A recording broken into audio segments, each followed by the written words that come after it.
All right, everyone, it is time to get this show on the road. Our season previews for the 2025 Stanley Cup playoffs. Let's jump right into it. We are starting off with the New Jersey Devils versus the Carolina Hurricanes, which was the first confirmed series of the 8 that we're going to cover here. We have this one today. We have Dallas and Colorado tomorrow, along with Edmonton and LA. And then the rest of the days, we will continue covering the other ones and get the rest of them done, obviously, throughout the week. So, first off, let's just jump right in here with this preview of the Devils and the Hurricanes. And this is the 6th time that these two teams will face off in the playoffs. They have faced off 5 times before. Some of those times come before Carolina was Carolina when they were the Hartford Whalers. The last time these teams faced off in a Stanley Cup playoff matchup was in 2023, so relatively recently in the second round where Carolina won that 4-1, and that was the first year the Devils got back into the playoffs and all that, and it was another Eastern Conference Finals run for Carolina, just a very eventful year there overall. But this year might be even more eventful for these two teams. You have a team who is back in the playoffs, but has some injury problems. You also have a team who is, again, back in the playoffs, but might have some mental problems. And we'll get into that here in a little bit. So I want to lead off with the Hurricanes first. They have played 80 games at the time recording of this video. So again, the Hurricanes still have 2 more games to play. So these stats are not yet finalized, but I'm not just going to wait until the last day of the season to sum up all these series. I'm not doing that. I'm not doing that this time around. I'm going to post them, give them some time, and then that gives me more time to post other things as well. So the Hurricanes, with a record of 47, 28, and 5 so far this year for 99 points, they currently hold the Metro 2 spot. They have a .619 points percentage. They have scored 259 goals for and have allowed 222 goals against. Again, I've said a lot of times with Carolina this year that we thought it was going to be a year where they took a little bit of a step back. We really thought that was going to happen, but obviously we were kind of proven wrong. I mean, I guess they did kind of take a little bit of a step back. I'm pretty sure they were around this same spot, just a little bit better at this point last year. But regardless, they're still pretty much the same. They went 31-9-1 at home, which is going to prove very huge. The Hurricanes do have home ice advantage in these playoffs, at least in this first round. And I feel like for the last couple of years in those series against the Islanders, they've had first round advantages on home ice. So I am not expecting much different. If Carolina can win at least one of 2 at home, if not both of them, they pretty much have the series in the bag. However, they are 16, 19, and 4 on the road. So the road record's a little bit worse, but you're going to see when we go through a lot of these teams, that is relatively common because, again, just some teams just struggle when they're not in their home building. It's a common thing. They have scored an average of 3.27 goals a game. They have allowed 2.72 on average per game. So again, just pretty average numbers there. Nothing too crazy out of the ordinary. They are a higher scoring team than the Devils are for sure, and they do allow more goals than the Devils do on average, but only a couple points though.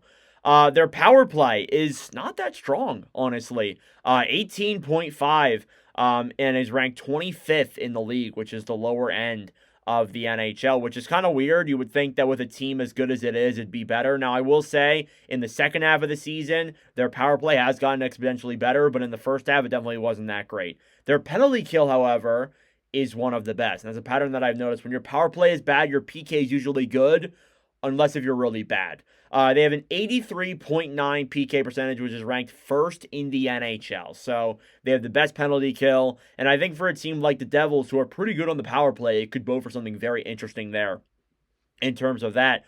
In the first half of the year, which is January 1st, they were 22, 13, and 2, and they were 10th in the league at that point. In the second half of the year, they were 25, 15, and 3, and now they're 9th in the NHL. So in terms of records, they kind of stay about the same. They play more games in the second half of the year, that being January 1st. Again, I think that's important to include that.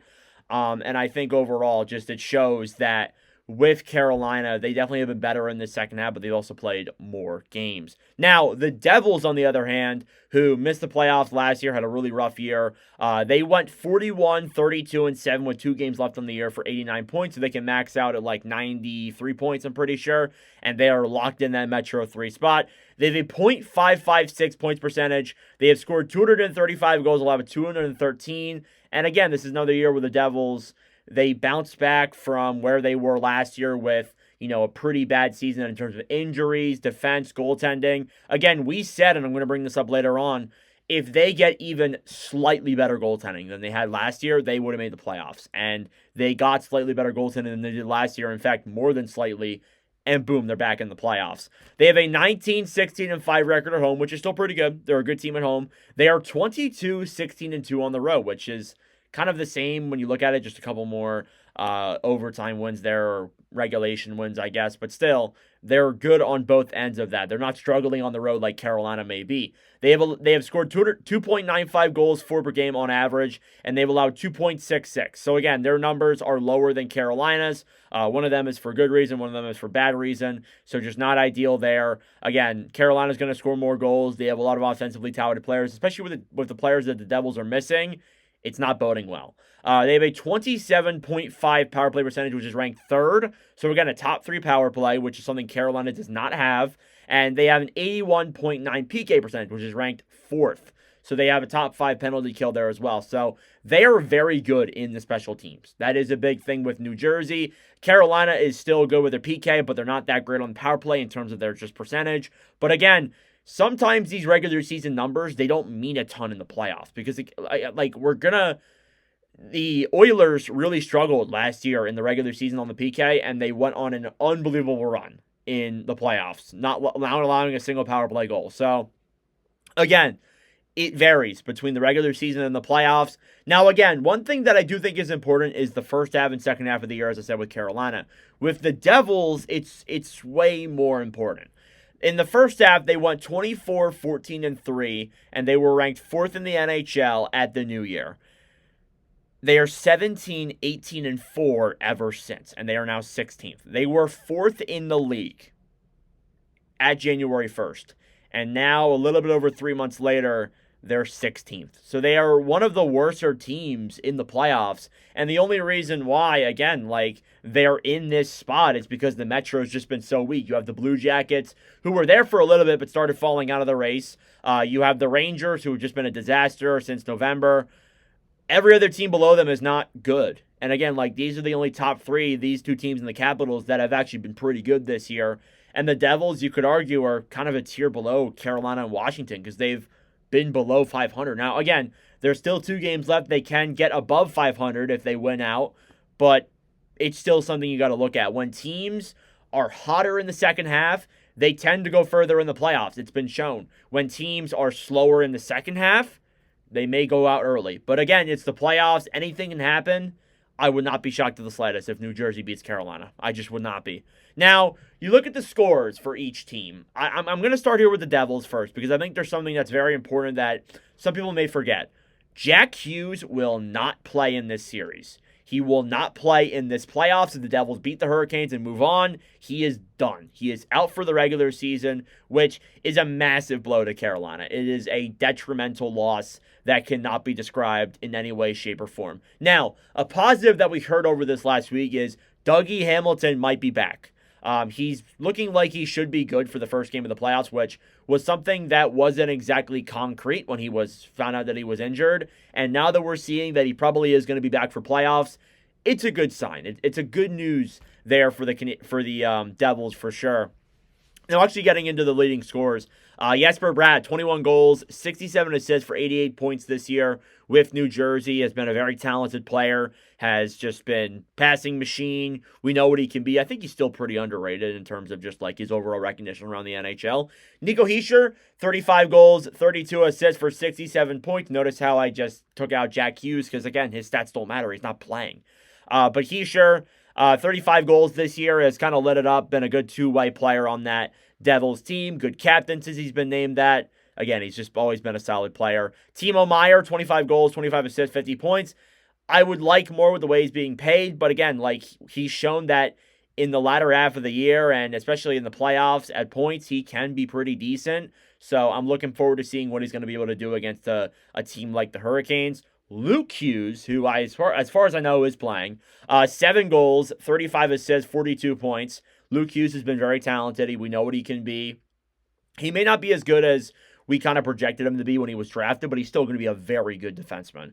And then Stefan Noesen, it cracks into the top 5 with Hughes being 21 goals, 19 assists for 40 points this year. That is kind of weird. Like I didn't realize he was a guy like that who had 21 goals this year, which is just crazy. Now, other guys that I think are noticeable there for New Jersey, Paul Cotter, 16 goals this year, just got suspended actually. So that's kind of ironic. And then Dawson Mercer, 17 goals there as well. He's been good this year with the Devils, kind of bouncing back. Kind of actually seems like he's going to be, a little lesser than what he was projected, but you can be the judge of that, to be honest with you. And then on the other end for Carolina, they have a very high-scoring team, but, you lose guys like Natchez and even Mikko Rantanen when they had him at points there. It does make their depth look not that great, but trust me, their depth is good. Sebastian Aho, 29 goals, 45 assists, 47 points.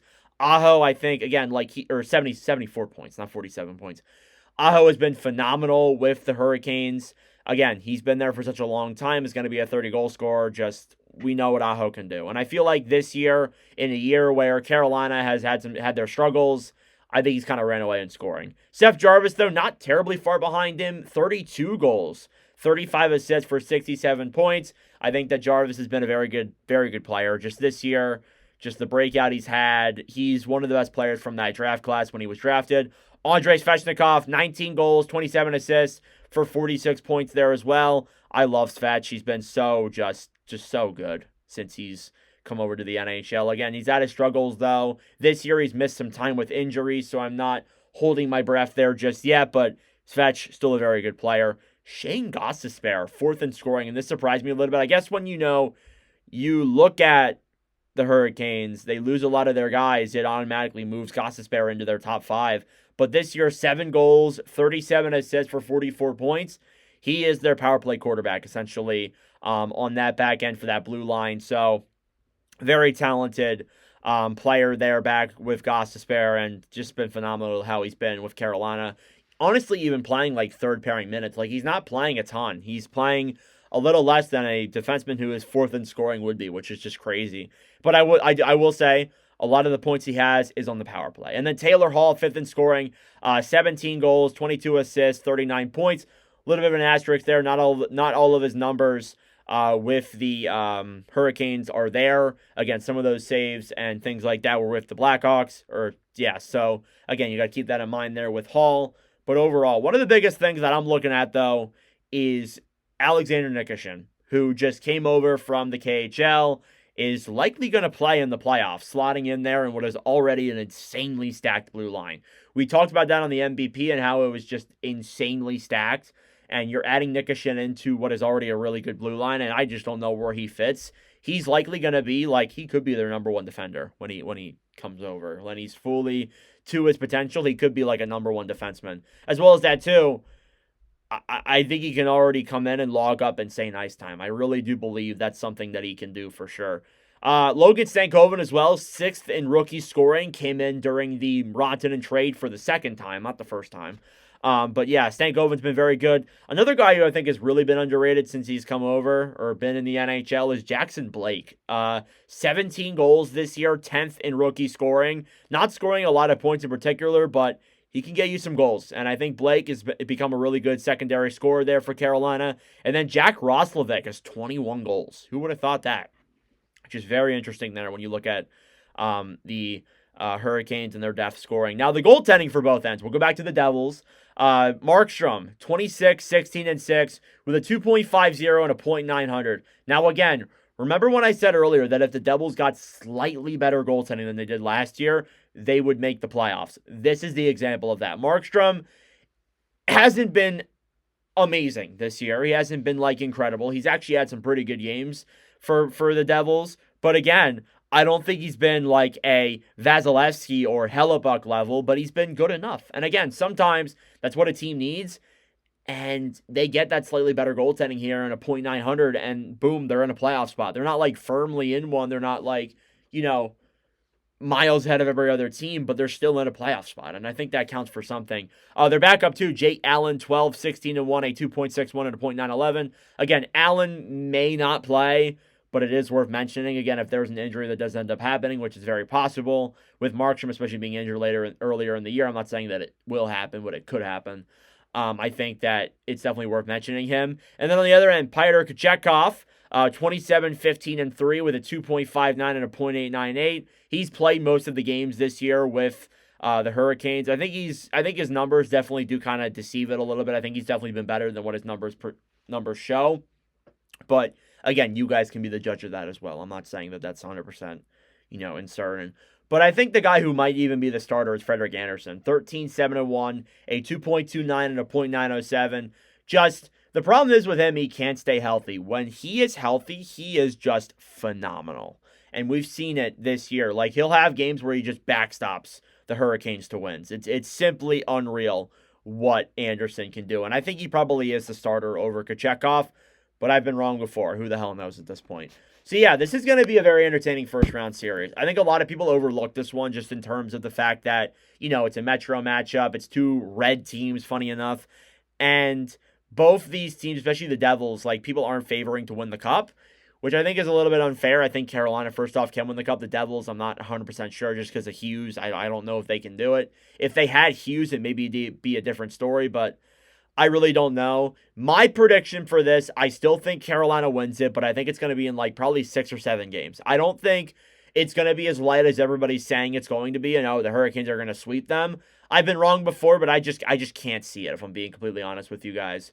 So we'll have to see there what happens with this one. Let me know your thoughts in the comment section down below. Drop your predictions. We're going to be doing polls on the channel. We'll be doing playoff live streams on this. I don't know the schedule for the games yet, so I will get in touch with that, and we'll figure out a schedule for the live streams on Saturday and Sunday and Monday as well. But I really don't know as of right now. I'm up in the dark with that. But let me know your predictions down below. Thank you guys for watching. If you enjoyed, make sure you leave the video down below. And I'm assuming all the previews are going to be this long, but that's it for me. Thanks for watching, and I'll see you guys in the next video.